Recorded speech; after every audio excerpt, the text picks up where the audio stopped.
प्रकट हो गया तो सबसे ज्यादा समय तो मेरा सेल्फियों में व्यस्त हो जाएगा। बोले प्रणाम बाद में करेंगे, Thakur ji one selfie please, एक बार स्माइल कर दो। इसलिए महाप्रभु जगन्नाथ जी ने प्रकट ही नहीं हो रहे हैं, मंदिर में ही बैठे। बोले मोह डर लगा भैया, ये कलयुग के जीव बड़े खतरनाक, और एक पे कृपा कर दे तो सबन की लाइन लग जाएगी, हम पे करो। आचरण सुधारेंगे नहीं, व्यवहार सुधारेंगे नहीं, खान पान शुद्ध करेंगे नहीं, लाइन में लग के दर्शन करके कृपा जरूर चाहिए हमको। ऐसे हम जीवात्मा हम हमसे डर गए ठाकुर जी, इसलिए प्रकट नहीं हो रहे हैं, मंदिर में ही बैठे हैं। बोले यहीं आ जाओ भैया। उसमें भी फिर गर्भगृह भी बंद कर दिया, बोले सबका प्रवेश वर्जित है, दूर से ही देख जाओ, ज्यादा मेरे पास मत आओ, मुझे बहुत डर लगता है आप लोगों से। कभी कभी हमें लगता है इतने खतरनाक हम होते जा रहे हैं, दिन ब दिन आधुनिकता बढ़ती जा रही है, साइंटिफिक चीजें बढ़ती जा रही हैं और टेक्नोलॉजी में इतने हाई होते जा रहे हैं। कुछ दिन पहले पता चला एक वो चश्मा आता है, उसमें कैमरा होता है, आदमी वो कैमरा चला करके मंदिरों में चला गया, सब खींच लाया फोटो भीतर से। वो तो फिर उसको बाद में पकड़ लिया। इतने खतरनाक हैं हम लोग, इसीलिए डर के मारे ठाकुर जी नहीं आ रहे हैं। कहीं मैं सुन रहा था, जन कौन मुझे बता रहे थे, भगवान ने सृष्टि बनाई और सृष्टि बनाने के बाद ठाकुर जी स्वयं डर गए हम लोगों से। ठाकुर जी बोले मैं इनसे अब कैसे बचूं, ये तो मुझे छोड़ेंगे नहीं। तो ठाकुर जी ने पहाड़ बना दिए, बोले मैं पहाड़ में जाके छिप जाऊंगा। तो फिर किसी ने कहा बोले यहां भी ढूंढ लेंगे आपको। तो ठाकुर जी ने समुद्र बना दी, बोले इसके भीतर डूब जाऊंगा, बोले ये भी खोज लेंगे यहाँ पे। तब ठाकुर जी सब जगह छुपते छुपते कहाँ गए, बोले इंसान के हृदय में ही जाके छुप गए। बोले सब जगह ढूंढेगा, यहाँ नहीं ढूंढेगा, सब जगह ढूंढ लेगा, भीतर नहीं ढूंढेगा अपने। तो ठाकुर जी हमारे भीतर ही छुप के बैठ गए। लेकिन हम गुरुजन, हम कथावाचक जन कथा सुना के यही बता देंगे कि ठाकुर जी भीतर ही बैठे हैं, फिर भी नहीं ढूंढेगा भीतर। हमारे पूज्य गुरुदेव भगवान पूज्य पिताजी महाराज एक बहुत सुंदर पंक्ति गाते हैं, उन्होंने खुद ने लिखी है।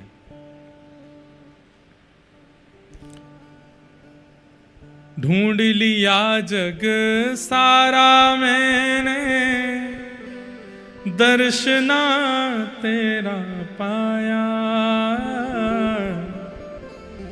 ढूंढ लिया जग सारा मैंने, दर्शना तेरा पाया। जब मन को एकाग्र किया तो तू दिल बीच समाया। सब जगह ढूंढ लिया, मुझे आप नहीं मिले, लेकिन जब मैंने गुरुआश्रय में जाकर के मन को एकाग्र किया तो मैंने क्या पाया। जब मन को एकाग्र किया तो तू दिल बीच समाया। सर्वत्र रहने वाले श्री राधा रमण हमारे, मैं दास हूँ तुम्हारा, मैं दास हूँ तुम्हारा। मुरली बजाने वाले, गिरिवर उठाने वाले, मैं दास हूँ तुम्हारा, मैं दास हूँ तुम्हारा, मैं दास हूँ तुम्हारा। हमारे भीतर ही बैठे ठाकुर जी। तो ऐसे क्यों हैं ठाकुर जी? मैंने एक दिन और कथा में कहा था, यहां ठाकुर जी उद्धार करने के लिए नहीं, यहां ठाकुर जी संहार करने के लिए नहीं, उद्धार करने के लिए ठाकुर जी द्वारिका में बैठे हैं। संहार करने के लिए सुदर्शन चक्र धारण करके ठाकुर जी दक्षिण में बैठे हैं। लेकिन स्वीकार करने के लिए ठाकुर जी भुजा पसार के जगन्नाथ बन के बैठे हैं कि हृदय से लग जाओ। स्वीकार की मुद्रा में बैठे हैं ठाकुर जी। ये स्वीकार की मुद्रा है। आप किसी को देख करके हाथ जोड़ते हैं, किसी को देख करके हाथ मिलाते हैं, लेकिन अपने को देख करके भुजा पसारते हैं, आ जाओ मेरे हृदय से लग जाओ। स्वीकार करने के लिए महाप्रभु जगन्नाथ जी बैठे। यहां के एक राजा हुए, ऐसी मैंने कथा सुनी है। मंदिर में आज भी गैर हिंदुओं को प्रवेश नहीं है, लेकिन आप इस पर प्रश्न नहीं उठा सकते कि महाप्रभु जगन्नाथ जी ने ऐसा क्यों किया। ताकि धरोहर बची रहे, क्योंकि आप नहीं जानते हैं। आप लोगों को आजकल बहुत मित्रता और भाईचारा लगता है, पर किसी समय में ऐसा समय भी हमारे भारत में रहा है कि हमारे देवस्थानों को बचाना मुश्किल पड़ गया था। उस समय पर नियम बनाए गए थे और स्वयं ठाकुर जी की आज्ञा से नियम बनाया गया कि कोई भी गैर हिंदू मंदिर में नहीं आएगा। तब यहां के राजा थे। उन राजा से मुगलों ने कहा, या तो हमें मंदिर में जाने दो, या तो तुम इस्लाम स्वीकार करो, या फिर हमारी बेटी से ब्याह करो। ये दो ही तुम्हारे पास में उपाय हैं। तब उन्होंने सोचा कि मंदिर बचेंगे इन्हीं दो कारणों से। मतलब मुगलों ने ऐसा कहा, या तो तुम हमारे धर्म को स्वीकार करो या हमारी बेटी से शादी करो, नहीं तो हमें मंदिर तोड़ने दो। तो उन्होंने कहा कि देखिए, मैं आपका धर्म तो स्वीकार कर नहीं सकता, मंदिर भी मैं तोड़ने नहीं दूंगा, प्राण चले जाए पहले ही मेले, लेकिन आपकी पुत्री से मैं ब्याह कर लूंगा। ब्याह किया। तो ब्याह के बाद में फिर उनका प्रवेश भी वर्जित हो गया मंदिर में। तब वे बड़े व्याकुल रहने लगे कि हे नाथ, मुझ पर कृपा करो। मैंने कोई अपनी इच्छा के लिए तो ब्याह किया नहीं, केवल आपके धाम की रक्षा के लिए यह ब्याह किया। ठाकुर जी बड़े दयालु, महाप्रभु जगन्नाथ जी बड़े दयालु, बोले क्या करें। तभी आपने क्या लीला करनी प्रारंभ कर दी कि मंदिर में बड़ श्रृंगार रात्रि में श्री महाप्रभु जगन्नाथ जी का होता, लेकिन जैसे ही मंगला में पुजारी जी दर्शन के लिए जब मंदिर में प्रवेश करते तो सिंह द्वार के बाहर ही चौखट पर सारी मालाएं पड़ी हुई मिलती। पुजारी लोग बोले, ये मालाएं भीतर गर्भगृह से बाहर कैसे आ जाती हैं? मालाओं का ढेर पड़ा है। जैसे ही मालाओं को हटा करके देखा, तभी क्या देखते हैं कि सिंह द्वार पे वहीं दीवार में से स्वयं महाप्रभु जगन्नाथ जी पतित पावन बनकर के प्रकट हो गए। इसलिए आज भी सिंह द्वार पे पतित पावन भगवान का दर्शन होता है। वो किसके लिए है? बोले जिनको भीतर प्रवेश नहीं मिलेगा उनके लिए मैं बाहर आ जाता हूं, यहीं से मेरा दर्शन कर लो। पतित पावन भगवान और महाप्रभु जगन्नाथ जी के दर्शन में भेद नहीं, बल्कि हम लोग कभी पश्चिम द्वार से प्रवेश कर जाते हैं, कभी दक्षिण द्वार से प्रवेश कर जाते हैं, मंदिर में प्रवेश करने की प्रयास करते हैं, परंतु वह दर्शन पूर्ण नहीं माना जाता। सबसे पहले पतित पावन भगवान का दर्शन करो। उनका नाम क्या है? पतित पावन। क्या नाम है? पतित पावन का मतलब क्या होता है? पतित मतलब पाप, और पापों को जो दूर करें वो कौन है? पतित पावन। इसका मतलब क्या है? आप जब तक पतित पावन भगवान को नहीं देखोगे, आप पवित्र नहीं होगे, महाप्रभु जी के दर्शन के योग्य नहीं बनोगे। अगर आप अन्य किसी द्वार से प्रविष्ट हो जाते हैं तो इसका मतलब आप पापयुक्त, अज्ञान युक्त और विचारों से अपवित्र युक्त होकर के महाप्रभु जी के सामने चले गए हो। लेकिन पतित पावन भगवान को दर्शन करके जब आप भीतर जाते हैं तो एक प्रकार से पतित पावन भगवान आपको पवित्र कर देते हैं, स्वच्छ कर देते हैं, निर्मल कर देते हैं। उसके बाद आप दर्शन के लिए जाते हो।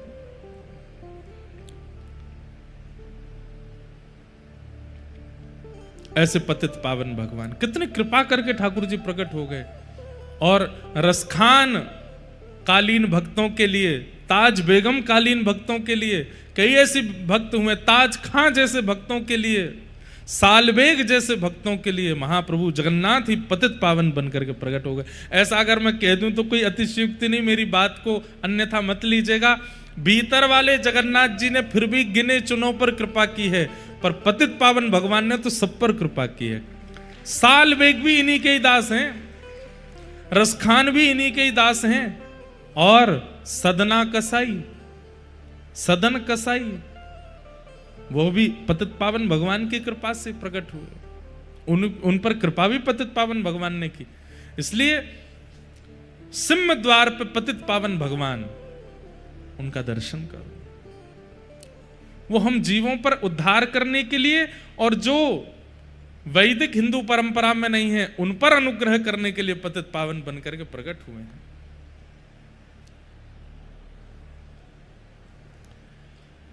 भगवान ने गिरिराज लीला की, इंद्र के ऊपर कृपा की। तत्पश्चात महाप्रभु हमारे बार बार यहां पे ठाकुर जी गोविंद कृष्ण गोपाल निकलते ही नहीं, महाप्रभु जगन्नाथ ही निकलते हैं हर लीलाओं में।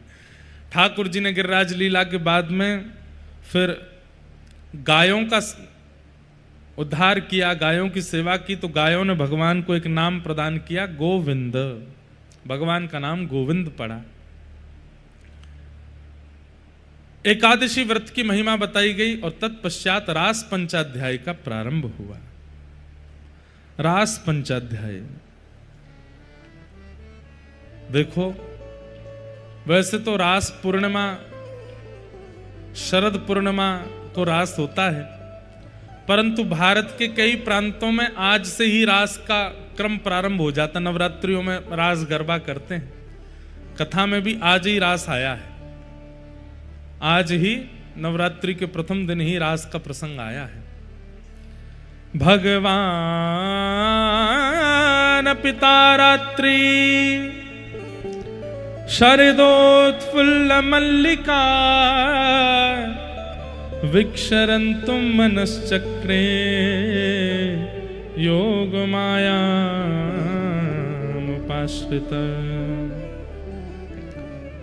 बोलो रास रासेश्वर भगवान की जय। एक बहुत सुंदर चरित्र हमको याद आ गया, अभी अभी सुना देते हैं। बहुत ध्यान से सुनिएगा सब लोग, बिल्कुल एकाग्र चित्त होकर के सुनिएगा।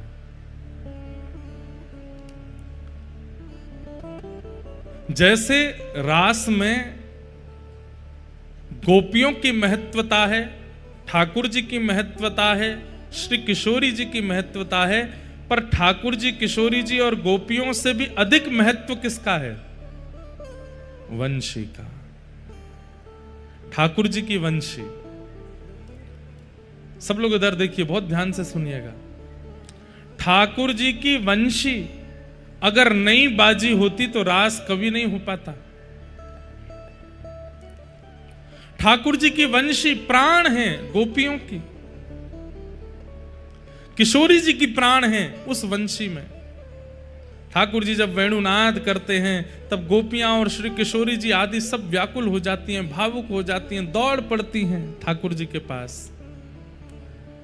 भगवान की वही वंशी श्री हितरवंश महाप्रभु के रूप में प्रकट हुई, जिन्होंने श्री राधा वल्लभ लाल जी को विराजमान किया। आतुर हित हरिवंश पुकारो, श्री राधा राधा नाम सघन कुंज यमुना तट आयो, राधा वल्लभ लाल। श्री वृंदावन प्यारो वृंदावन। हितरवंश महाप्रभु ठाकुर जी की वंशी हैं। ऐसे ही वृंदावन में यमुना तट पर ठाकुर जी ने वंशी बजाई और किशोरी जी और सब गोपियां चली आईं। ऐसे एक बार श्री गोवर्धन में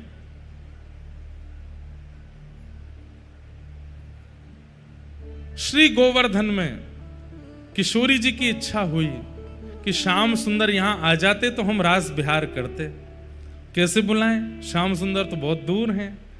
श्याम सुंदर को कैसे बुलवाया जाए? और कोई गोपी जाकर के ठाकुर जी को आमंत्रण देकर के आएगी तो अब तक तो बहुत समय लग जाएगा। तब एक गोपी ने युक्ति बताई, अरे श्यामाजू, जैसे ठाकुर जी वंशीनाद करके हम सबन को बुलावे, आज आपकी बड़ी इच्छा है रही है रास बिहार करवे की। आप एक काम करो, जैसे ठाकुर जी वंशी बुला के हमें बुलावे, आप भी वंशी बजा करके ठाकुर जी को बुलाओ। तब किशोरी जी ने अधर पर वेणु धारण की और वंशी धारण करके जैसे ही वेणुनाद किया किशोरी जी ने, दूर वन में यमुना पल्ली पार गैया चरा रहे श्याम सुंदर, उनके कानों में जैसी वंशी धुनी गई है, वो धुन नहीं थी, उसमें शब्द थे। हे श्याम सुंदर, हम समस्त गोपांगनाओं के साथ श्री राधा रानी आपकी प्रतीक्षा कर रही हैं, जल्दी पधारो। ठाकुर जी तुरंत गए, मधुमंगल सीता माता कही जल्दी मेरी गैया संभालो, मैं जा रहा हूं। बोले कहां जा रहा हो लाला? बोले अरे श्यामा जी बुला रही हैं। पहली बार किशोरी जी ने वंशीनाद करके ठाकुर जी को बुलाया, और दौड़ते भागते उछलते कूदते श्याम सुंदर दौड़ करके श्री गोवर्धन आए, और श्री गिरिराज जी में आकर के ठाकुर जी ने किशोरी जी के साथ रास विहार किया। बंधुओं, अभी हमारी रेवासा में कथा थी, परम पूजनीय श्री मलुक पीठ वाले पूज्य महाराज जी की सन्निधि में। आज पूज्य महाराज जी के कृपा पात्र भी पधारे हैं, पूज्य महाराज जी का यहाँ स्थान भी है श्री जगन्नाथपुरी में। तो महाराज जी ने हमको एक लीला सुनाई। बोले कि रामावतार में श्री सीता जी वंशी बजाती हैं और श्री राम जी वीणा बजाते हैं। सियाजू वंशी बजाती हैं, राम जी वीणा बजाते हैं, और उन दोनों की एक लीला दोनों को बहुत भाती है। तब किशोरी जी से राघव जी कहते हैं कि आप वंशी इतनी मधुर बजाते हैं, हमें सिखा दो।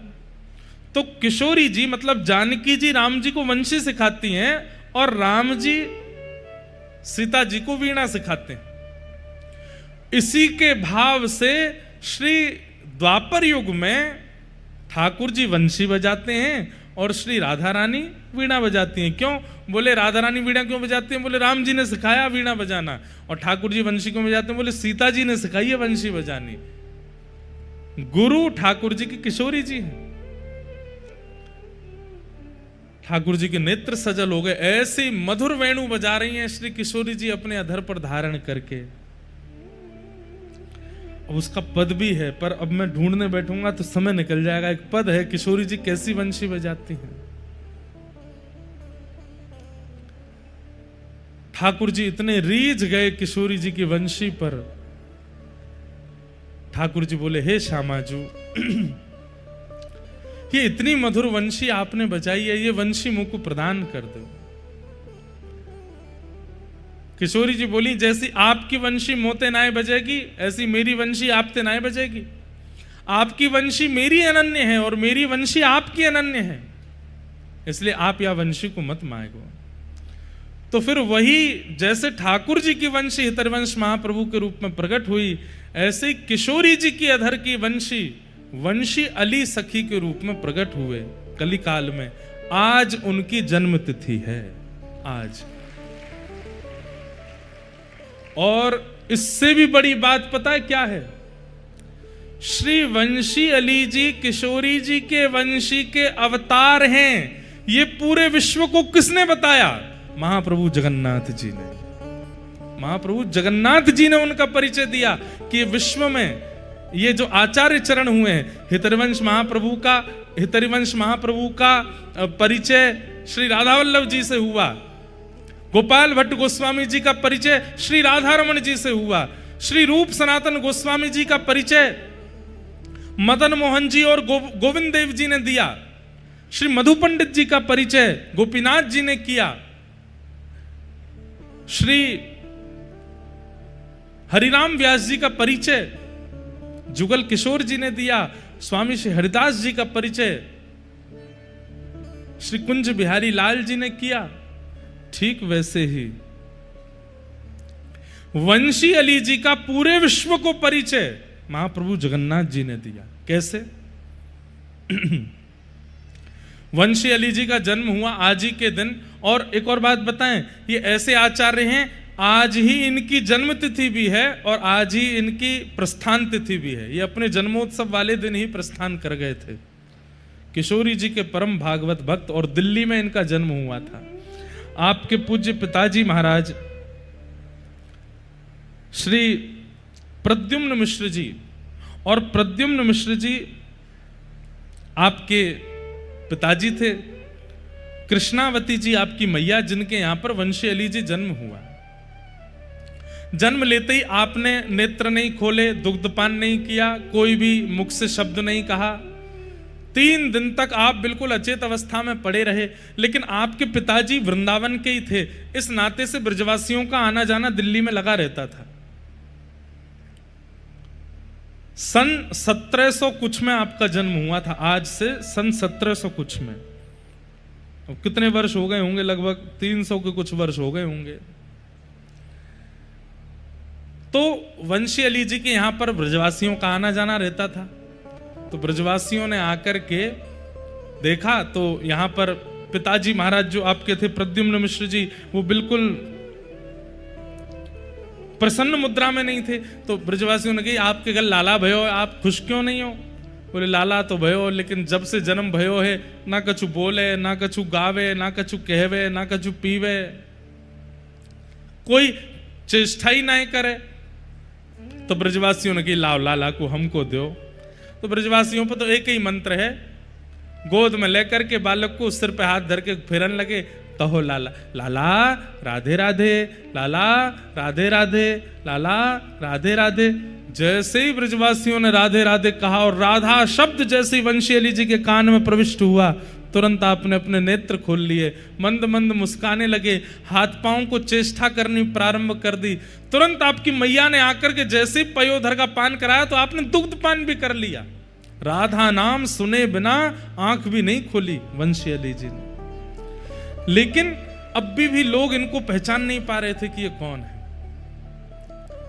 आपके माता पिता ने तो ये सोचा कि जैसे बालकों को कोई ना कोई नाम या कोई ना कोई लीला से प्रसन्न किया जाता है, हमारे बालक को राधा नाम प्रिय है। वंशी अली जी की अभी आदत बन गई, सोते रहते, मैया उठा रही है, लाला उठ जा, लाला जग जा, तो को 15 घंटा है गए, कब तक सोते रहेगो? तब पिताजी आके कहते, बोले राधा राधा बोलो, राधा राधा। बोले लाला राधे राधे, लाला राधे। सोई उठ करके बैठ जाते। और 2 भावना, एक तो स्वयं राधा नाम सुनने के आदि, दूसरा कम से कम इस बहाने से माता पिता भी तो राधा राधा बोलेंगे। ऐसे वंशी अली जी। अब भी इनके माता पिता इनको नहीं पहचान पाए। बालकों के पास जाते तो कोई बालक इनसे बात करता, ये उत्तर नहीं देते।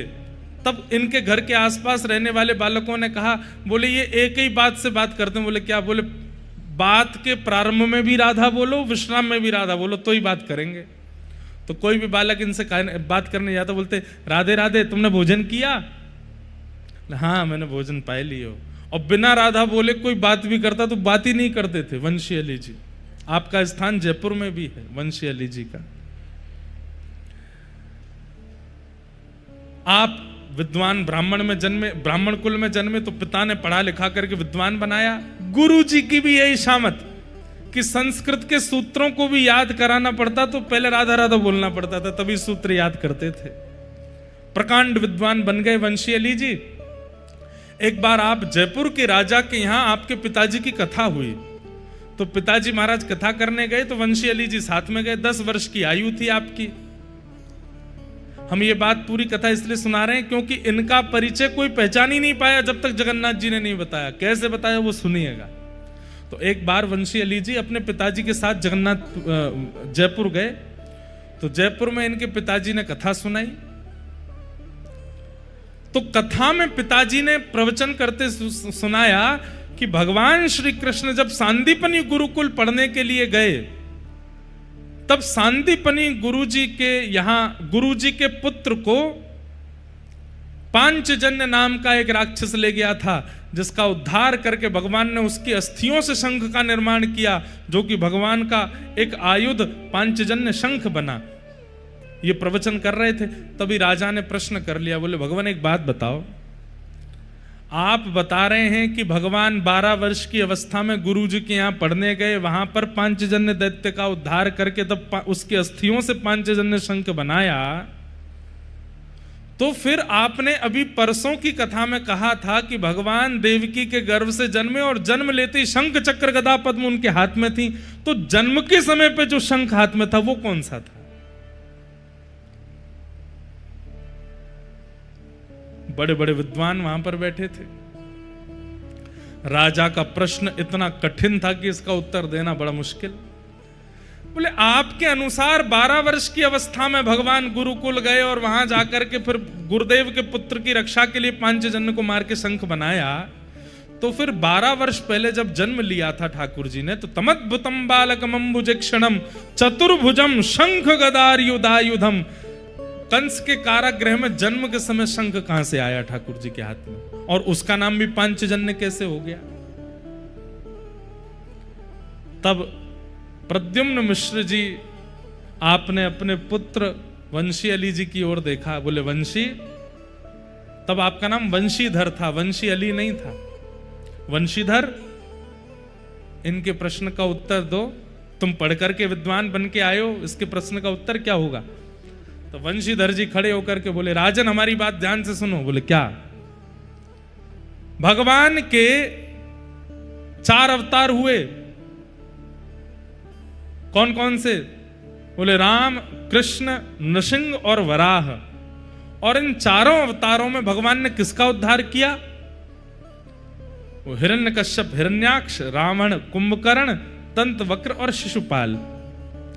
ये सारे राक्षस पूर्व में कौन थे? बोले पूर्व में ये जय विजय थे। तो बोले मुझे ये बताइए कि जब ये रावण कुंभकर्ण बनकर के आए थे, तब वैकुंठ में जय विजय नहीं थे?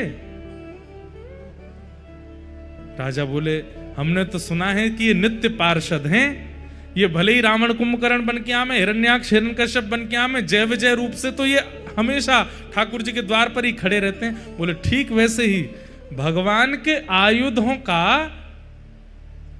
अवतार नहीं होता, वे किसी रूप में नहीं आते, वो तो नित्य हैं।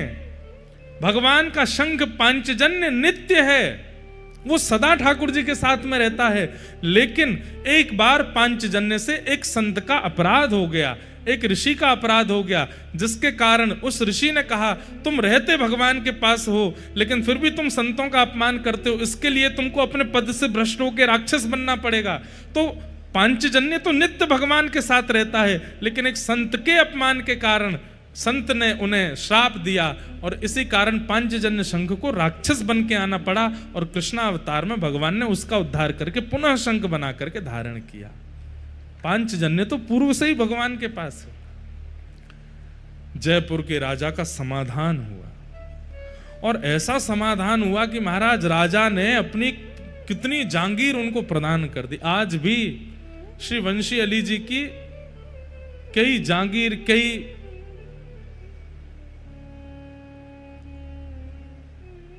भूमि जयपुर में है, कब्जा हो गया कहते हैं उस पे, लेकिन वो वंशी अली जी का है, राजा ने खुद प्रदान किया। इतने विद्वान, अप्पी भी पिताजी को लगा कि ये केवल विद्वान है, लेकिन राजा का समाधान करते ही वंशी अली जी वहां राधा नाम संकीर्तन करने लगे, उन्माद उच्च उस स्वर में नाचने लगे, गाने लगे, और दौड़ते हुए श्री गोविंद देव जी के पास गए और सामने जाकर के नृत्य करने लगे। अब पिताजी को अपने पुत्र की विद्वत्ता तो दिखती है, लेकिन राधा के प्रति इतना प्रेम, किशोरी जी के प्रति इतना प्रेम, ये उनको अनुभव नहीं होता कि ये क्यों है। तब आप अपने पिताजी के साथ तीर्थ यात्रा पर गए, और तीर्थ यात्रा करते करते जब आप जगन्नाथपुरी आए, तो तब जगन्नाथपुरी में भीड़ तो होती थी, पर इतने लोग नहीं होते थे। लोग बाग दर्शन करने के लिए जाते, कोई आचार्य, कोई विद्वान, कोई श्रेष्ठ जन अगर आते थे, तो महाप्रभु जगन्नाथ जी का महाप्रसाद तो सबको मिलता ही था, पर उनके अंग की माला, उनके विशेष प्रसाद भोग विशेष संतों को दिए जाते थे, आज भी दिए जाते हैं। वंशी अली जी सामने आकर के दर्शन कर रहे हैं और नेत्रों से अश्रु प्रवाह कर रहे हैं। महाप्रभु जगन्नाथ जी अपनी ब्रह्म वेदी से हिलने लगे, ऐसे झूमने लगे वंशी अली जी को देख करके। तुरंत पुजारी जी भीतर गए, बोले महाप्रभु जी क्या हुआ, क्या हुआ? तभी आपने वहां के जगन्नाथपुरी के राजा को स्वप्न दिया, बोले कि मेरे एक परम पावन भक्त मेरे सामने खड़े हैं, लेकिन पुजारी जी उनको माला नहीं दे रहे हैं, पुजारी जी मेरी निज वस्तु उनको प्रदान नहीं कर रहे हैं। आप तुरंत मंदिर में आओ और पुजारी जी को आज्ञा करो, ये जो नन्हा सा बालक खड़ा है अपने पिता के साथ, इसको तुरंत जाकर के माला और मेरी कोई निज वस्तु प्रदान करें।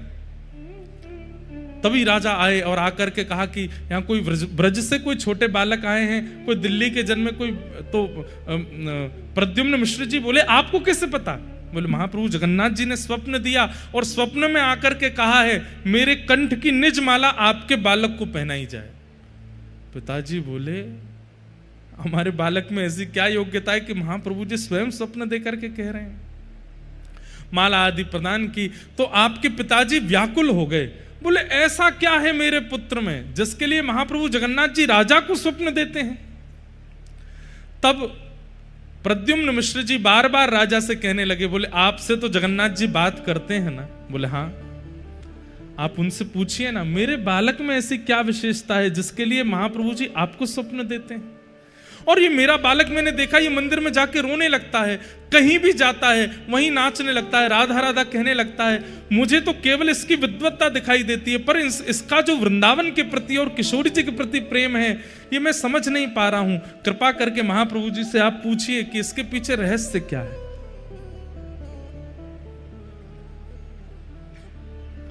तब राजा ने महाप्रभु जी से पूछा कि हे महाप्रभु जी, जिस बालक को आपने आज माला प्रदान करने की आज्ञा की वो बालक इतना श्रेष्ठ क्यों है? कृपा करके हमें बताओ। तब महाप्रभु जगन्नाथ जी राजा को स्वप्न देकर के कहते हैं जिस प्रकार मेरे अधर की वंशी हितरिवंश महाप्रभु के रूप में प्रकट होकर राधा वल्लभ लाल जी को विराजमान करते हैं, ऐसे ही मेरी प्राण पिया किशोरी जी की वंशी ही उस बालक के रूप में वंशीधर बन करके आई है। ये किशोरी जी की वंशी है। ये बात पूरे विश्व को किसने बताई? जगन्नाथ महाप्रभु ने। श्री जगन्नाथ जी ने राजा से जाकर के कहा आप उनके पिताजी को बता दीजिए, वो उस अपने पुत्र के रूप को जानते नहीं है। उसका नाम वंशीधर रखा गया है, वास्तव में वंशी ही है, पर मेरे अधर की नहीं, किशोरी जी के अधर की वंशी। यहां के उस समय के राजा गजपति महाराज ने प्रद्युम्न मिश्र जी से जाकर के कहा धन्य है धन्य है आपके पुत्र को प्रणाम। बोले कि क्या है, सब क्यों प्रणाम करते हैं मेरे पुत्र को? बोले महाप्रभु जगन्नाथ जी ने आज्ञा करके बताया है कि किशोरी जी की अधर की वंशी ही आपके पुत्र के रूप में प्रकट हुई है। ये श्री राधा रानी की अधर की वंशी, उसका परिचय महाप्रभु जगन्नाथ जी देते हैं। तब पूरे विश्व में आज भी इतनी ख्याति इतने लोग नहीं जानते, पर जानना चाहिए। हमारी अभी कथा हुई थी दिल्ली में, तब मैं गया था सुबह सुबह, जिस दिन मेरा जन्म दिवस था 7 अगस्त को कथा थी दिल्ली में। तो हर बार जन्मदिन पे हम या तो राधा रमन जी वृंदावन परिक्रमा, यमुना जी स्नान, तटीय स्थान में पद गायन ये करता हूं मैं सुबह सुबह। इस बार नहीं हो पा रहा था तो फिर मैं वहीं गया दर्शन करने। वंशी अली जी के घर पे ही श्री लाडली जी विराजमान है, चांदनी चौक दिल्ली में। उनका दर्शन करने के लिए गया। उन वंशी अली जी का परिचय पूरे विश्व को महाप्रभु जगन्नाथ जी प्रदान करते हैं। धीरे धीरे उसी के बाद ख्याति हुई है उनकी कि किशोरी जी की अधर की वंशी जो इस रूप में प्रकट हुई। ऐसे महाप्रभु जगन्नाथ जी जो अपने आचार्यों का उजागर करते हैं, अपने आचार्यों के स्वरूप को प्रकट करते हैं, ऐसे महाप्रभु जी को प्रणाम। तो आज इसलिए विशेषता है, आज इसलिए ये भाव, मुझे सुबह ही हमारे एक मित्र का संदेश आया, बोले आप जगन्नाथपुरी में हैं और आज उन्हीं की तिथि है जिनका परिचय पूरे विश्व को महाप्रभु जगन्नाथ जी ने कराया। दिल्ली में प्रकट हुए श्री वंशी अली जी महाराज, उनका प्रचार, उनके रूप का प्रमाण पूरे विश्व को जगन्नाथ महाप्रभु ने प्रदान किया। ऐसे वंशी अली जी को हम बारंबार प्रणाम करते हैं, बारंबार वंदन करते हैं। उनका एक बहुत सुंदर पद है,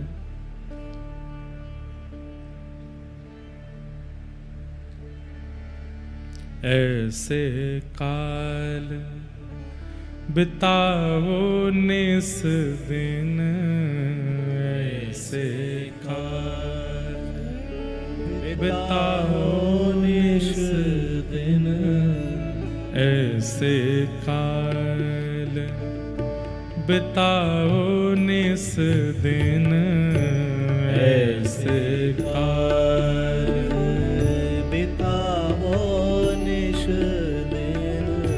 भोर सांझ लो, सांझ भोर लो, भोर सांझ लो। सब लोग गाइएगा। सांझ भोर लो। महाप्रभु जगन्नाथ जी को अति प्रिय है श्री वंशी अली जी, और उन्हीं का ये पद है। आज उनकी तिथि है, आज उनकी जन्म तिथि है, आज उनकी पुण्य तिथि भी है। ऐसे महाप्रभु जी प्रसन्न हो जाएंगे यदि उनका पद आप सब लोग गाएंगे तो। सब लोग गाओ। ऐसे काल बिताओ निस दिन, ऐसे काल बिताओ निस दिन। भोर सांझ लो, सांझ भोर लो, भोर सांझ लो, सांझ भोर। सुबह से शाम तक और शाम से फिर सुबह तक क्या करो? लाड लड़ाओ दो जन, लाड लड़ाओ। श्री प्रिया प्रियतम को लाड लड़ाओ, दिन रात और कुछ करो ही मत।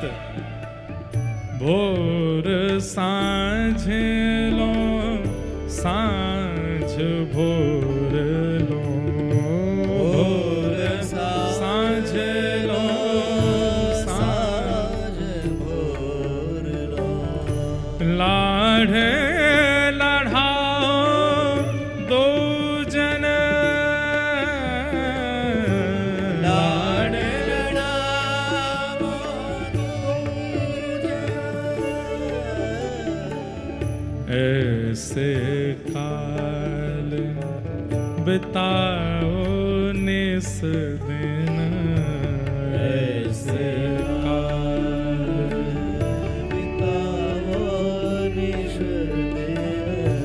छिन विक्षेप न होए टहल में, छिन विक्षेप न होए टहल में।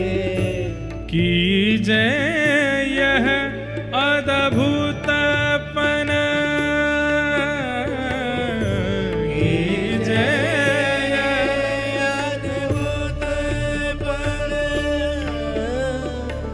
सब रस को रस सार बिहार, सब रस को रस सार बिहार। सोचीनो है रसिक जन, सोचीनो है रसिक जन। रसिक जन।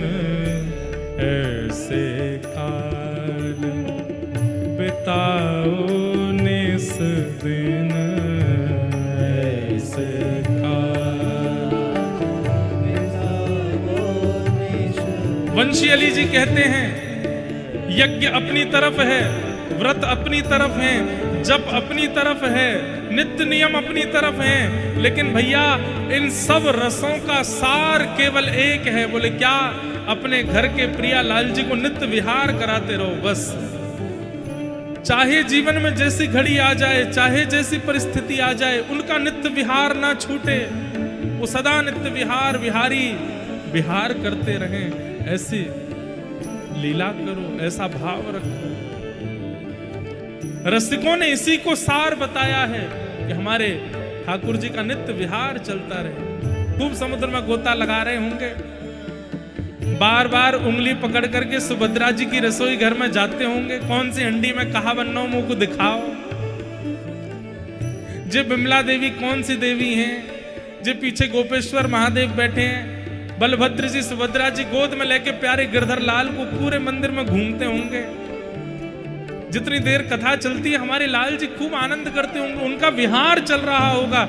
ये चिंतन चित्त में आना ही ठाकुर जी का विहार है।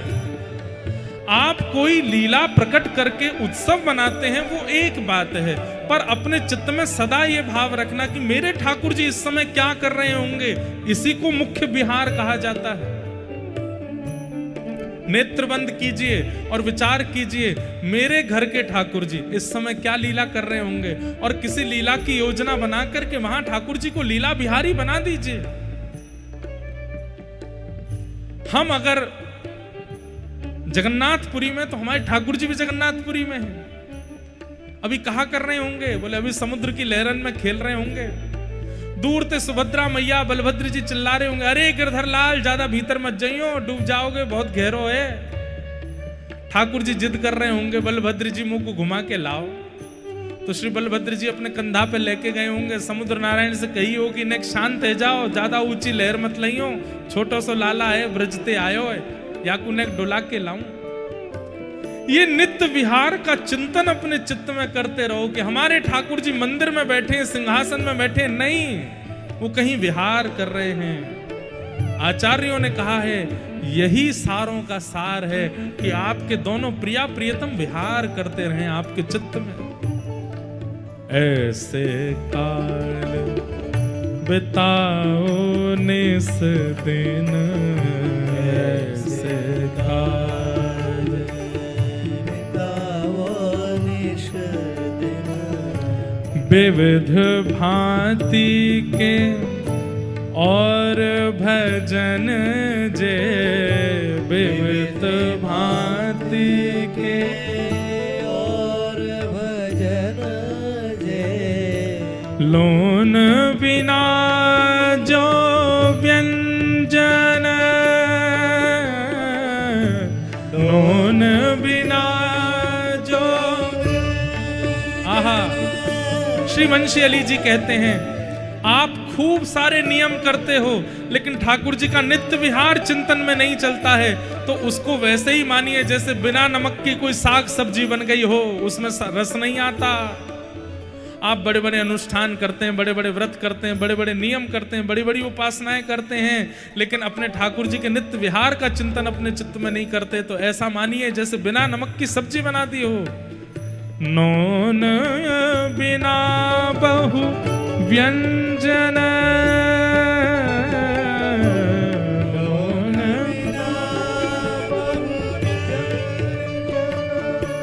कैसे मिलेगा ये भाव? श्री राधा पद कमल कृपा बिना, श्री राधा पद कमल कृपा, श्री श्यामा पद कमल कृपा बिना, श्री श्यामा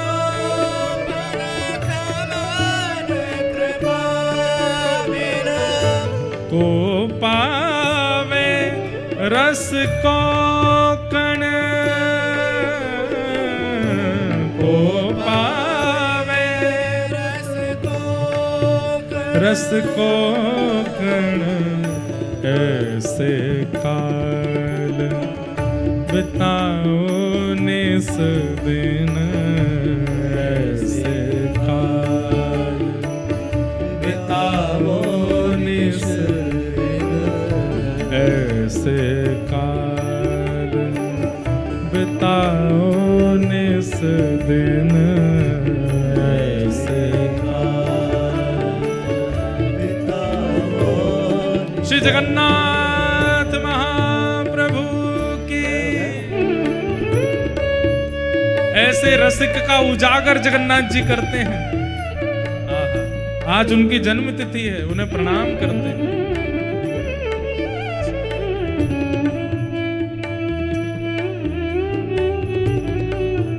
एक ताल बजा के गाओ।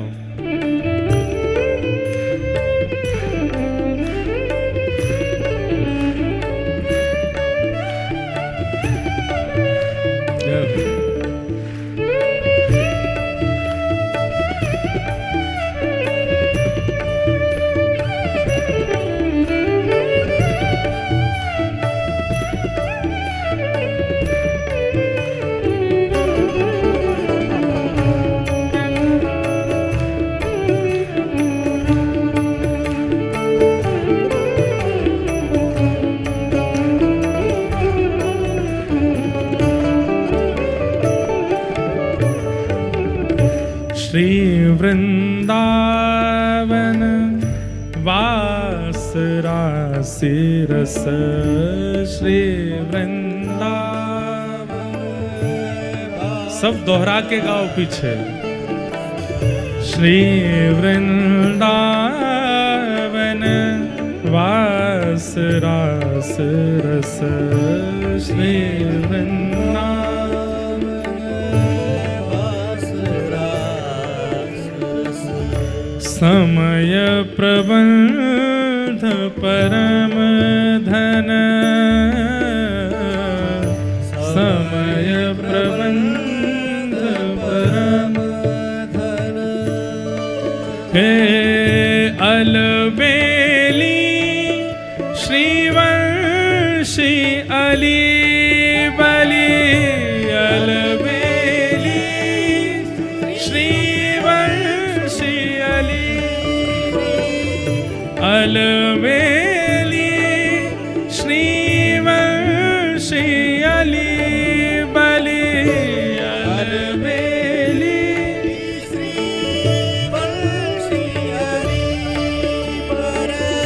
यह मानो मेरो मन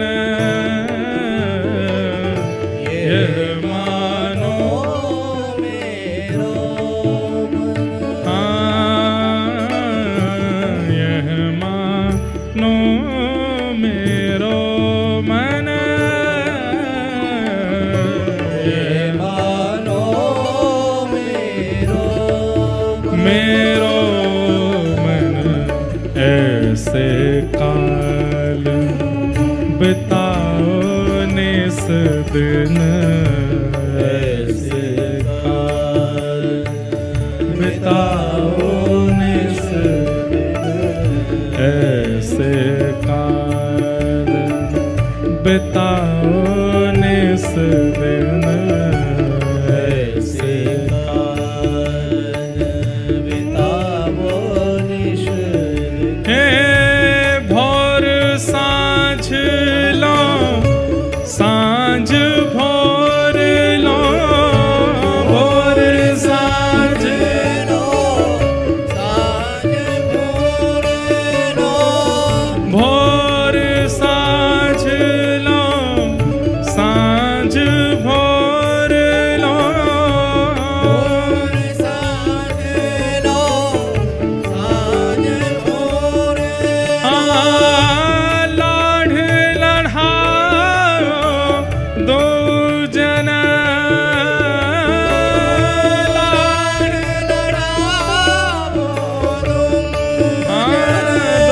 दो जना ऐसे काल बिताओ निस दिन ऐसे काल बिताओ निस दिन ऐसे काल बिताओ निस दिन